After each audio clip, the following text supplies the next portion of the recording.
Assalamualaikum warahmatullahi wabarakatuh. Salam hangat dan sehat selalu untuk Bapak dan Ibu yang saya hormati. Pernahkah Bapak atau Ibu merasa ragu saat dokter menyarankan tes kesehatan? Misalnya, diminta kolonoskopi padahal tidak ada keluhan perut atau ditawari scan tubuh lengkap saat mengikuti pemeriksaan massal. Di satu sisi, kita ingin menjaga kesehatan, tapi di sisi lain, ada rasa bimbang, apakah pemeriksaan ini benar-benar perlu atau justru berisiko? Pertanyaan seperti itu sering muncul di ruang praktik saya. Bukan hanya dari pasien, tapi juga dari anak-anak mereka yang ingin memastikan orang tuanya mendapat perawatan terbaik. Sebagai seorang dokter yang telah lebih dari 30 tahun mendampingi para lansia di berbagai daerah, saya menyadari satu hal penting. Setelah melewati usia 70 tahun, tubuh kita tidak lagi merespons seperti saat muda. Dan karena itu, cara kita merawat kesehatan pun harus berubah. Masalahnya, banyak pemeriksaan medis yang dulunya bermanfaat di usia 50-an atau 60-an, kini justru bisa menjadi beban fisik, mental, bahkan finansial. Ada tes yang bisa memicu rasa takut yang tidak perlu. Ada prosedur yang berisiko tinggi, padahal manfaatnya kecil. Bahkan, ada kasus di mana hasil tes yang tampak mencurigakan berujung pada operasi besar, padahal sebenarnya tidak perlu. Saya tidak sedang menyarankan untuk berhenti peduli pada kesehatan. Justru sebaliknya, saya ingin mengajak Bapak dan Ibu menjadi lebih bijak dalam menentukan mana yang benar-benar perlu dilakukan, dan mana yang bisa ditunda atau bahkan dihindari. Kita perlu memahami bahwa tidak semua tes itu netral. Ada yang bisa membawa dampak besar, baik atau buruk. Dan sebagai lansia, Bapak dan Ibu berhak tahu risikonya sebelum memutuskan. Melalui video ini, kita akan membahas 5 jenis pemeriksaan kesehatan yang sebaiknya dipertimbangkan kembali setelah usia 70 tahun. Saya akan menjelaskan mengapa pemeriksaan ini sering direkomendasikan, apa risikonya bagi tubuh lansia, dan apa alternatif yang lebih aman. Semua akan kita bahas dengan cara yang santai, tapi tetap mendalam, agar Bapak dan Ibu merasa tenang, paham, dan bisa mengambil keputusan yang terbaik untuk diri sendiri. Mari kita mulai perjalanan ini dengan hati yang terbuka. Bukan untuk mencari-cari kesalahan, tapi untuk memberi ruang bagi pertimbangan yang lebih matang. Karena di usia ini, menjaga kesehatan bukan lagi soal melakukan sebanyak-banyaknya, melainkan memilih dengan bijak demi kenyamanan, martabat, dan kualitas hidup. Coba Bapak atau Ibu bayangkan begini. Pagi-pagi datang ke puskesmas, duduk di ruang tunggu, dan petugas mengatakan, supaya aman, Bapak perlu kolonoskopi. Ini standar. Rasanya seperti ajakan untuk menjaga diri, dan kita pun mengangguk, meski dalam hati masih ada keraguan. Apakah ini pilihan yang tepat? Apalagi kalau tidak ada keluhan perut, tidak pernah ada darah di feses, atau riwayat kanker usus dalam keluarga. Kolonoskopi memang pernah disebut sebagai pemeriksaan emas untuk mencegah kanker usus besar. Tapi tahukah Bapak dan Ibu bahwa setelah usia 70 tahun, terutama bila tidak ada gejala, prosedur ini justru bisa membawa risiko yang tidak seimbang dengan manfaatnya? Saya pernah mendampingi seorang pasien, Pak Santoso, usia 79 tahun, pensiunan guru dari Surabaya. Beliau datang dalam keadaan sehat, suka berjalan pagi, tidak ada keluhan pencernaan. Namun karena merasa harus rutin cek, beliau menjalani kolonoskopi. Prosedur berjalan normal, tapi persiapannya yang justru berat. Beliau harus meminum larutan pencahar dalam jumlah besar. Akibatnya tubuhnya dehidrasi, tekanan darah menurun, dan harus dirawat inap selama 5 hari. Hasil kolonoskopi, tidak ada apa-apa, tapi yang beliau dapatkan adalah kelelahan, biaya, dan rasa cemas yang berkepanjangan. Apa sebenarnya yang membuat kolonoskopi berisiko pada usia lanjut? Pertama, persiapan usus yang intens bisa menyebabkan gangguan cairan dan elektrolit. Untuk tubuh yang lebih muda, ini masih bisa ditoleransi, tapi bagi lansia, bisa memicu pusing, lemas, bahkan jatuh.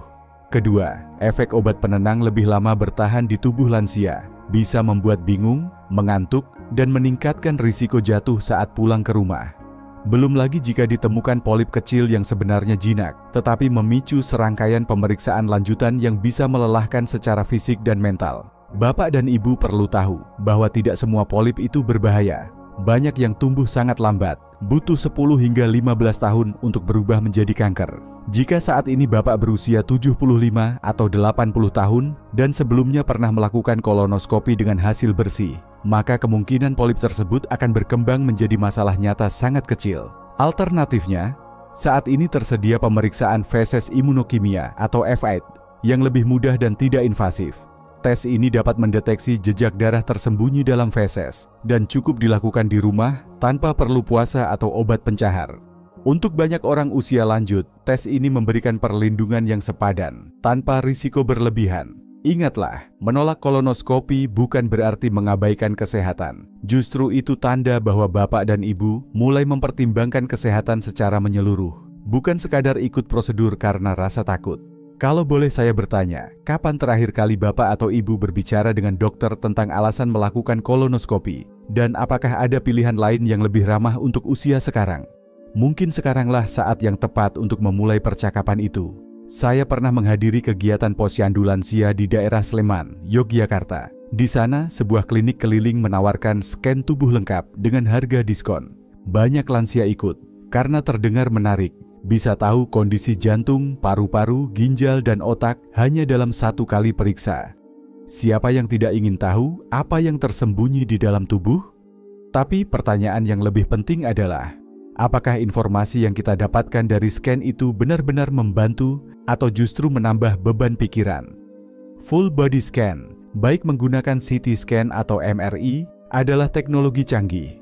Namun jika dilakukan tanpa alasan medis yang jelas, terutama pada lansia, hasilnya seringkali justru menimbulkan kecemasan yang tidak perlu. Alat-alat ini sangat sensitif. Mereka bisa menemukan hal-hal kecil yang disebut insidentaloma, bayangan, noda, benjolan kecil yang belum tentu berbahaya.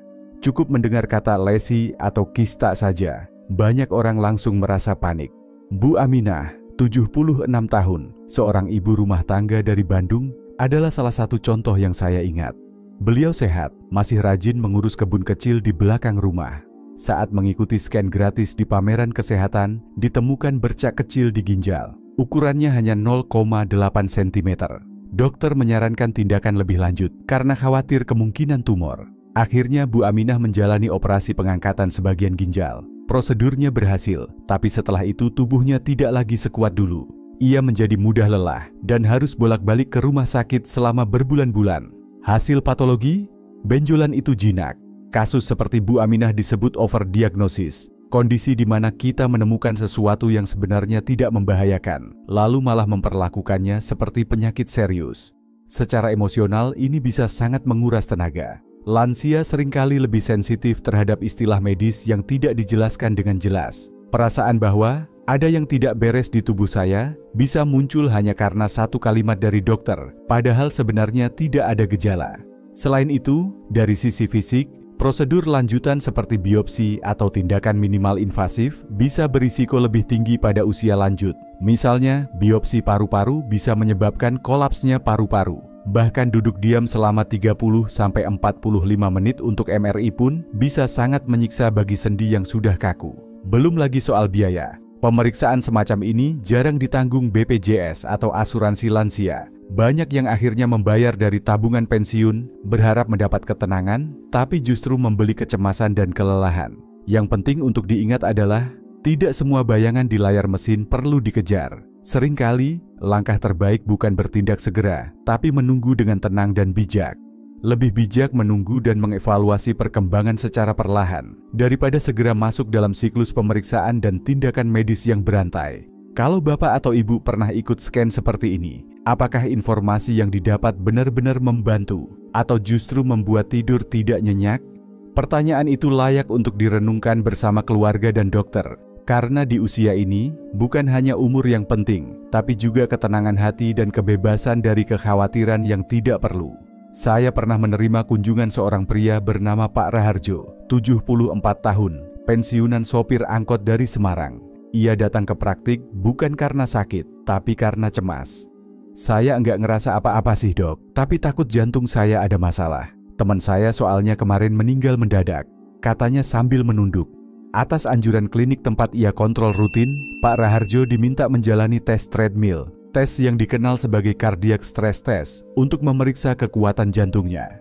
Tes ini dulunya memang sering dipakai untuk mendeteksi penyakit jantung pada orang usia 50-60 tahun, terutama yang punya faktor risiko atau gejala. Tapi setelah usia 70, interpretasi hasilnya bisa sangat membingungkan. Mengapa? Karena perubahan alami pada tubuh lansia seperti kekakuan pembuluh darah, fluktuasi tekanan darah, atau pola listrik jantung yang berubah seringkali menghasilkan false positif, yaitu hasil yang tampak abnormal padahal sebenarnya normal untuk usia tersebut. Dalam kasus Pak Raharjo, hasil tesnya menunjukkan ada ketidakstabilan ringan. Meski ia tak merasakan sesak atau nyeri dada, dokter merujuknya ke spesialis jantung. 3 minggu kemudian, ia menjalani kateterisasi jantung dan ditemukan sedikit penyempitan. Karena khawatir, dokter memutuskan untuk memasang stent. Sayangnya setelah prosedur, Pak Raharjo mengalami perdarahan akibat obat pengencer darah dan harus dirawat selama hampir 2 minggu. Semua itu dimulai dari satu tes yang dilakukan tanpa gejala. Dan sayangnya kualitas hidupnya setelah itu tidak lebih baik. Beliau menjadi lebih cepat lelah dan mulai menarik diri dari aktivitas sosial karena khawatir kambuh. Banyak lansia berpikir bahwa memeriksa jantung secara rutin meski tanpa keluhan adalah bentuk kepedulian. Tapi kenyataannya, banyak organisasi kardiologi dan geriatri internasional justru menyarankan untuk tidak melakukan tes jantung seperti treadmill, ekokardiografi, atau kateterisasi pada lansia tanpa gejala. Tes semacam itu tidak terbukti menurunkan angka serangan jantung maupun angka kematian. Sebaliknya, tes ini justru membuka pintu ke prosedur invasif yang membawa risiko nyata, terutama pada tubuh yang sudah menua. Apa yang sebaiknya dilakukan? Dengarkan tubuh sendiri. Jika tidak ada nyeri dada, tidak ada sesak napas saat berjalan ringan, tidak ada rasa pusing mendadak atau jantung berdebar tak menentu, maka tidak ada alasan untuk mengejar masalah yang belum tentu ada.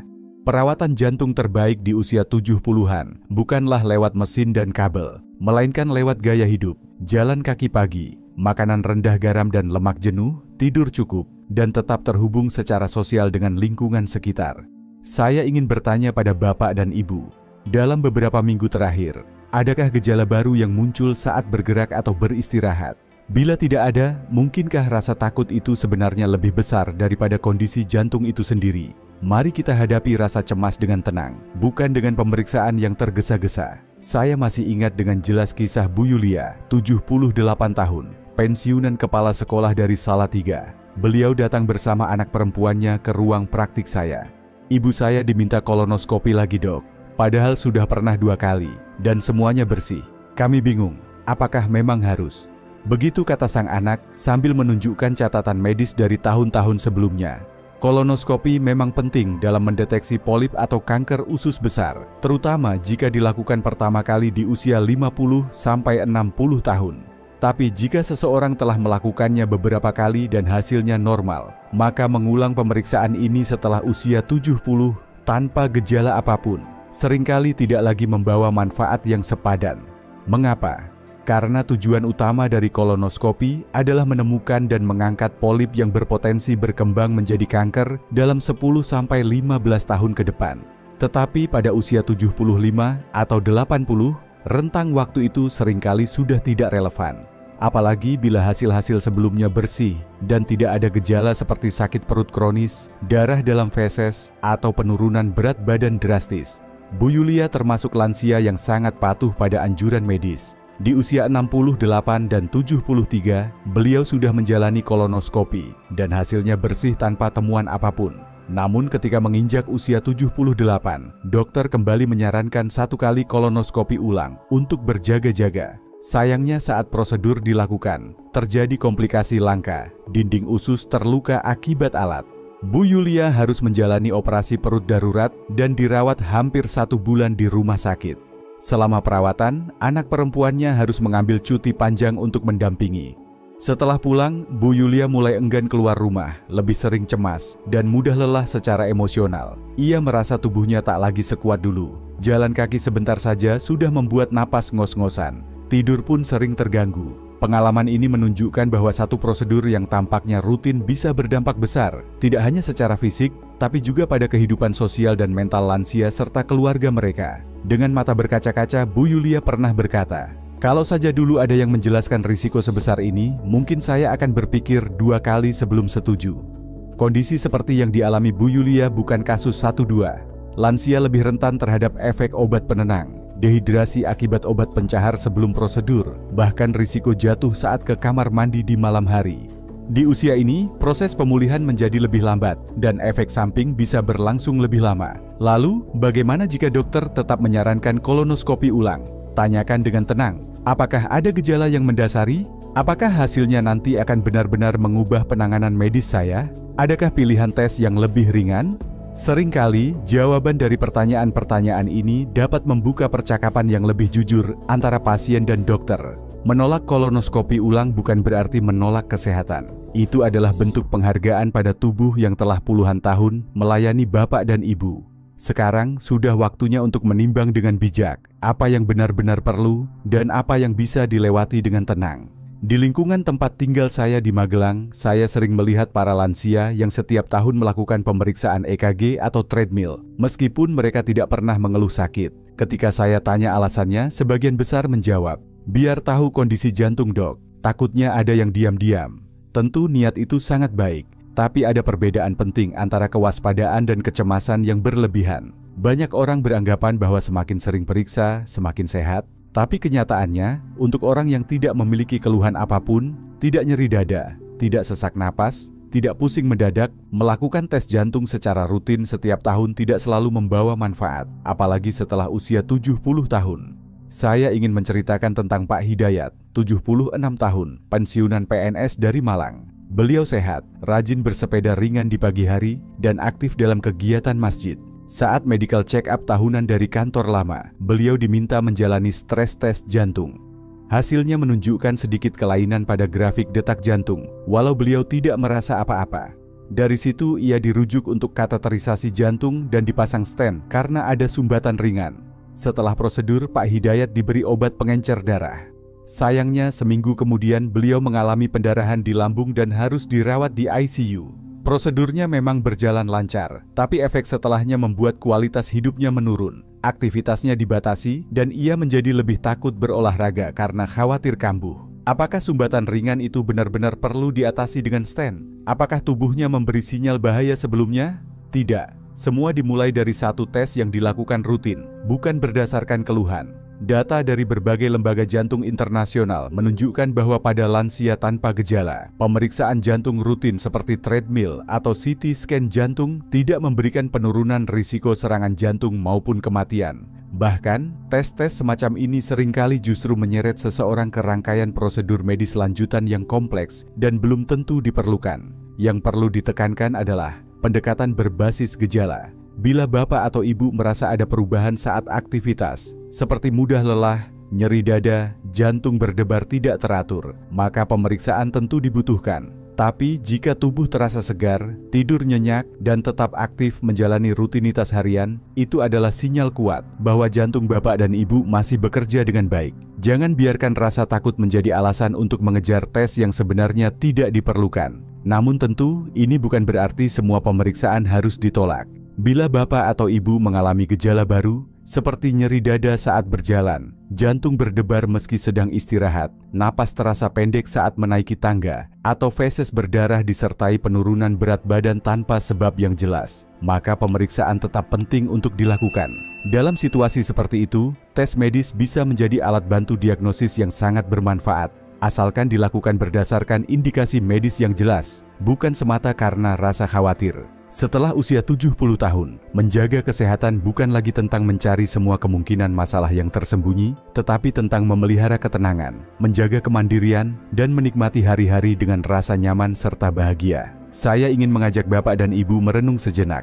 Jika tubuh belum mengeluh, mungkinkah justru ia sedang meminta untuk dihargai, bukan dicurigai? Kita tidak perlu mengejar setiap kemungkinan. Kadang, kebijaksanaan sejati adalah mendengarkan apa yang sudah dikatakan tubuh kita dengan jujur dan tenang. Menjadi tua bukan berarti menjadi lemah. Justru di usia inilah kita semakin bijak, tahu mana yang perlu dikejar dan mana yang pantas dilepaskan.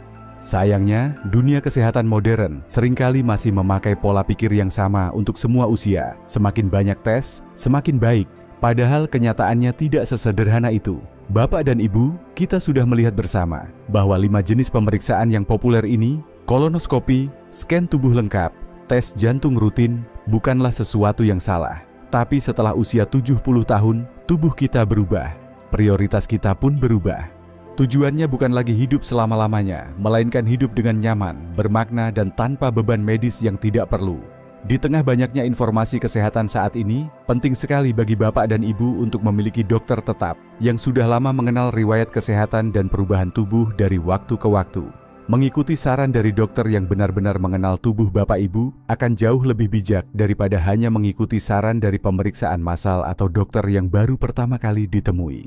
Menolak pemeriksaan tertentu bukan berarti abai. Itu justru tanda bahwa bapak dan ibu sedang mengambil peran aktif dalam merawat diri sendiri. Mulai bertanya, berdiskusi, dan menimbang secara rasional. Itulah bentuk kasih sayang dan penghargaan terhadap diri sendiri. Jika video ini memberi bapak dan ibu sudut pandang baru, saya mengajak bapak dan ibu melakukan 2 hal kecil, tapi bermakna. Pertama, bicarakan isi video ini dengan anak, pasangan, atau dokter keluarga. Kedua, silakan tulis di komentar. Pemeriksaan mana yang pernah bapak atau ibu jalani dan merasa ragu? Saya dan tim akan membaca satu persatu dan insya Allah menjawab bila diperlukan. Jangan lupa untuk like, subscribe, dan nyalakan lonceng notifikasi agar tidak ketinggalan video berikutnya seputar kesehatan lansia. Dukungan bapak dan ibu sangat berarti agar kami bisa terus menghadirkan informasi yang lembut, jujur, dan bermanfaat. Terima kasih telah menyimak hingga akhir. Semoga setiap keputusan kesehatan yang bapak dan ibu ambil ke depan selalu dilandasi oleh pengetahuan, keikhlasan, dan kasih sayang terhadap tubuh sendiri. Daripada mengejar tes berulang kali, akan jauh lebih bermakna jika bapak dan ibu mulai memfokuskan diri pada hal-hal yang bisa dikendalikan sehari-hari. Misalnya, berjalan kaki santai 20 menit setiap pagi, mengurangi makanan asin dan manis berlebih, tidur cukup tanpa gangguan, serta menjalin hubungan hangat dengan keluarga dan tetangga. Tindakan kecil seperti ini, meski sederhana, seringkali jauh lebih kuat dalam menjaga jantung, otak, dan tubuh lansia tetap sehat dan mandiri. Wassalamualaikum warahmatullahi wabarakatuh.